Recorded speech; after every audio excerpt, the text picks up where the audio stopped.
গতকাল রাতে লাইট হাউসে ঝড়ের তাণ্ডবে পুরো লাইট হাউস এলোমেলো হয়ে গেল। সমুদ্রের বড় একটি ঢেউ এসে আমার রুমের জানালার গ্লাস ভেঙে দিয়ে, সেজন্য আজকে আবার নতুন করে আমার রুমের জানালায় নতুন একটি গ্লাস লাগালাম। এরপর লাইট হাউসের লাইট রুমে চলে গেলাম গ্লাসগুলা পরিষ্কার করার জন্য। সমুদ্রের লবণাক্ত পানির আবরণে পুরো গ্লাসগুলা ঝাপসা হয়ে আছে। লাইট রুমের গ্লাসগুলা ভালোভাবে পরিষ্কার না করলে সমুদ্রের বিশাল বিশাল জাহাজগুলা দুর্ঘটনার সম্মুখীন হতে পারে। এরপর গ্লাসগুলো ভালোভাবে পরিষ্কার করে বারান্দায় চলে গেলাম বারান্দাটা ভালোভাবে পরিষ্কার করার জন্য। বারান্দায় গিয়ে প্রথমে পানি দিয়ে পরিষ্কার করে এরপর সুন্দর করে পুরোটা ঝাড়ু দিয়ে দিলাম। লাইট হাউসের সব আপডেট পেতে ফলো দিয়ে রাখো। পাশের প্যাকেটটা আমি নিচ্ছি, এখন খাটের পাশে নিয়ে যাচ্ছি, খুলে ফেলি। হ্যাঁ, গোল গ্লাসটা বের হল। জানালার ফ্রেমে মিলিয়ে বসিয়ে দিলাম, বসে হাত ছেড়ে দিলেই বসে গেল একেবারে।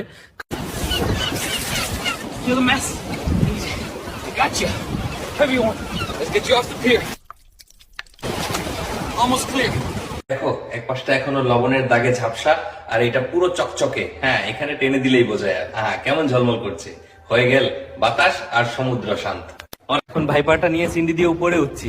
লাইট রুমে ইয়ব দেখুন, চারদিকটা কাচ দিয়ে ঢাকা আর কাছে লবণ জমে আছে, সামুদ্রিক পানি ছিটে উঠে দাগ পড়েছে। একটুখানি মুছে দেখ।